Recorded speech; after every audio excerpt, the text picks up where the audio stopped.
અમદાવાદમાં હાટકેશ્વર બ્રિજ તોડવાની કામગીરી દરમિયાન પાણીની લાઇન તૂટી. પાણીની મુખ્ય લાઇન તૂટતા ચોમાસા જેવો માહોલ સર્જાયો. દ્રશ્યો પણ સામે આવ્યા, જેમાં પાણીનો વેડફાટ થતો જોવા મળ્યો. અંદાજિત અડધો કિલોમીટર સુધી પાણીની રેલમછેલ થઈ. જોકે ઘટનાની જાણ થતાં જ અમદાવાદ મ્યુનિસિપલ કોર્પોરેશનની ટીમ સ્થળ પર પહોંચી સમારકામની કામગીરી શરૂ કરવામાં આવી છે. તો આ સ્થિતિ સર્જાઈ છે અમદાવાદના હાટકેશ્વર વિસ્તારમાં. બ્રિજ તોડવાની કામગીરી દરમિયાન પાણીની લાઇન તૂટી ગઈ. પાણીની મુખ્ય લાઇન તૂટતા જ ચોમાસા જેવો માહોલ જોવા મળ્યો. જોઈ શકાય છે દ્રશ્યોમાં પાણીનો કઈ રીતે અહીં વેડફાટ થઈ રહ્યો છે. અંદાજિત અડધો કિલોમીટર સુધી આ રીતે પાણીની રેલમછેલ થઈ. જોકે ઘટનાની જાણ થતાં જ અમદાવાદ મ્યુનિસિપલ કોર્પોરેશનની ટીમ પણ સ્થળ પર પહોંચી અને સમારકામની કામગીરી શરૂ કરી દેવામાં આવી છે. વધુ જાણકારી મેળવી અમારા સંવાદદાતા કુશાંગ ફોન લાઈનથી જોડાયા છે. કુશાંગ, કેવી રીતે આ પાણીની લાઈન તૂટી હતી, કેટલો પાણીનો વેડફાટ થયો અને હાલ શું સ્થિતિ?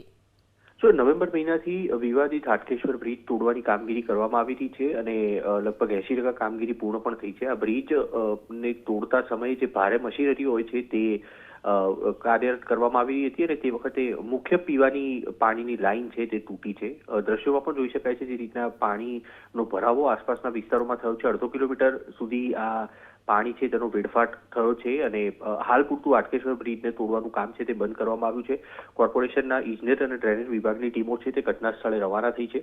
શક્યતા તે પણ છે કે પાણીની લાઇન રિપેર કરતાની સાથે જે ડ્રેનેજ લાઇન છે તેની પણ એકવાર નિરીક્ષણ કરી લેવામાં આવશે, જેથી કરીને સમયાંતરે મ્યુનિસિપલ કમિશનર તરફથી જે ડ્રેનેજની લાઇનો મામલે જે ટકોર કરવામાં આવતી હોય છે તેની પણ સમીક્ષા થઈ જાય અને તેની સાથે આ પાણીની લાઇન છે તેને પણ લીકેજ રિપેરિંગ કરવાની કામગીરી કરી શકાય. જોકે હાલના તબક્કે મળતી માહિતી અનુસાર આસપાસના વિસ્તારોમાં ક્યાંય પણ પીવાના પાણીની સમસ્યા નથી સર્જાઈ, પરંતુ લીકેજમાં કોઈ મોટો ફોલ્ટ સામે આવ્યો તો શક્ય છે કે આવતીકાલે આસપાસના વિસ્તારો છે તેના નાગરિકોને પાણી માટે સમસ્યા ઊભી થઈ શકે તેમ છે. પરંતુ હાલના તબક્કે તેને રિપેરિંગ કરવાની કામગીરી માટે ઇજનેર વિભાગની ટીમો ઘટના સ્થળે પહોંચી છે.